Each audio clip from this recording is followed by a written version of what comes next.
ఓం నమ శివాయ. కార్తీక పురాణము 6వ అధ్యాయము. దీపదాన విధి దాని మహత్యము. ఓ రాజశ్రేష్ఠుడా, ఏ మానవులు కార్తీక మాసము నెల రోజులు పరమేశ్వరుని శ్రీ మహావిష్ణువుని పంచామృత స్నానం చేయించి కస్తూరి కలిపిన మంచి గంధపు నీటితో భక్తితో పూజించును, అట్టివానికి అశ్వమేధ యాగం చేసినంత పుణ్యము దక్కును. అటులనే ఏ మానవుడు కార్తీక మాసమంతయు దేవాలయమునందు దీపారాధన చేయును, వానికి కైవల్యం ప్రాప్తించును. దీపదానం చేయుట ఎటులనినా పైడిపత్తి తానే స్వయముగా తీసి శుభ్రపరిచి వత్తులు చేయవలెను. వరిపిండితో గాని గోధుమ పిండితో గాని ప్రమిదలు చేసి వత్తులు వేసి ఆవు నెయ్యి పోసి దీపం వెలిగించి ఆ ప్రమిదను బ్రాహ్మణునకు దానమియ్యవలెను. శక్తి కొలది దక్షిణ కూడా ఇవ్వవలెను. ఈ ప్రకారముగా కార్తీక మాసమందు ప్రతిదినము చేసి ఆఖరి రోజున వెండితో ప్రమిదను చేయించి బంగారముతో వత్తిని వేయించి ఆవు నెయ్యి నిండుగా పోసి వెనుక చేసిన ప్రకారము గోధుమ పిండితోని ప్రమిదను చేసి ఆవు నెయ్యి పోసి దీపం వెలిగించి ఈ నెల రోజులు దానము చేసిన బ్రాహ్మణునికే ఇది కూడా ఇచ్చిన సకల ఐశ్వర్యములు కలుగుటయే కాక మోక్షప్రాప్తి కలుగును.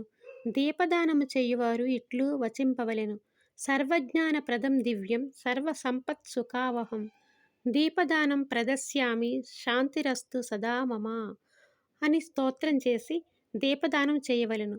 దీని అర్థమేమనగా, అన్ని విధముల జ్ఞానము కలుగజేయునది, సకల సంపదలు ఇచ్చినది అగు ఈ దీపదానం చేయుచున్నాను, నాకు శాంతి కలుగ్గాక అని అర్థము.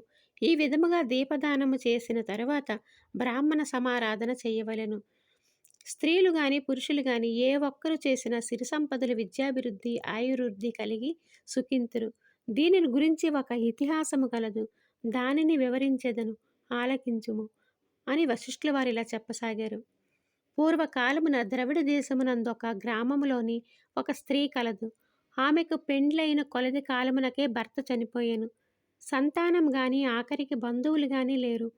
అందుచే ఆమె ఇతరుల ఇండ్లలో దాసీ పని చేయుచు అక్కడనే భుజించుచు, ఒకవేళ వారు సంతోషము కొలది ఏమైనా వస్తువులు ఇచ్చిన ఎడల ఆ వస్తువులను ఇతరులకు హెచ్చు ధరలకు అమ్ముకొనుచు ఆ విధముగా వచ్చిన డబ్బును వడ్డీలకిచ్చి మరింత డబ్బును కూడబెట్టుకొనుచు, దొంగలు దొంగిలించి తీసుకువచ్చిన వస్తువులను తక్కువ ధరకు కొని ఇతరులకు ఎక్కువ ధరకు అమ్ముకొనుచు సొమ్ము కూడబెట్టుచుండెను. ఈ విధముగా కూడబెట్టిన ధనమును వడ్డీలకిస్తూ శ్రీమంతుల ఇండ్లను దాసీ పని చేస్తూ తన మాటలతో వారిని మంచి చేసుకుని జీవిస్తూ ఉండేది. ఎంత సంపాదించినా ఏమీ ఆమె ఒక్క దినము కూడా ఉపవాసము గాని దేవుని మనసారా ధ్యానించుట గాని చేసి ఎరుగదు. పైగా వ్రతములు చేసేవారిని తీర్థయాత్రలకు వెళ్ళేవారిని చూసి హేళన చేసేది. ఏ ఒక్క భిక్షగాడికి పిడికిడి బియ్యం పెట్టక తాను తినక ధనమును కూడబెట్టుచుండెడిది. అటుల కొంతకాలము జరిగెను. ఒక రోజున ఒక బ్రాహ్మణుడు శ్రీరంగములోని శ్రీరంగ నాయకులను సేవించుటకు బయలుదేరి మార్గమధ్యములో ఈ స్త్రీ ఉన్న గ్రామానికి వచ్చి ఆ దినమున అక్కడ ఒక సత్రములో బదిలీ చేశాను. అతడు ఆ గ్రామంలోని మంచి చెడ్డలను తెలుసుకొని ఆ పిసినారి స్త్రీ గురించి కూడా తెలుసుకొని ఆమె కడకు వెళ్ళి, అమ్మా, నా వచనములు విను. నీకు కోపం వచ్చినా సరే నేను చెప్పుచున్న మాటలను ఆలకింపుము. మన శరీరాలు శాశ్వతం కావు, నీటి బుడగల వంటివి. ఏ క్షణంలో మృత్యువు మనలను తీసుకుపోవునో ఎవరూ చెప్పలేరు.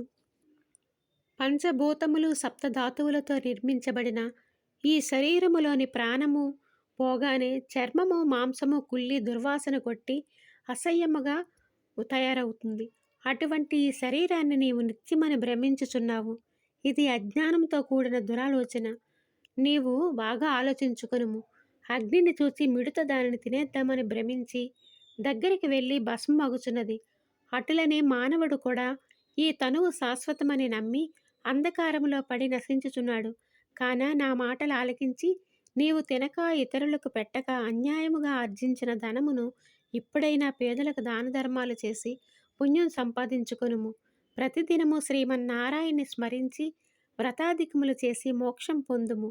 నీ పాప పరిహారార్థము వచ్చే కార్తీక మాసము అంతయు ప్రాతకాలమున నదీ స్నానం ఆచరించి దాన ధర్మములు చేసి బ్రాహ్మణులకు భోజనం పెట్టినచో వచ్చే జన్మలో నీకు నీవు పుణ్యవతివై సకల సౌభాగ్యాలు పొందగలవని ఉపదేశమిచ్చెను.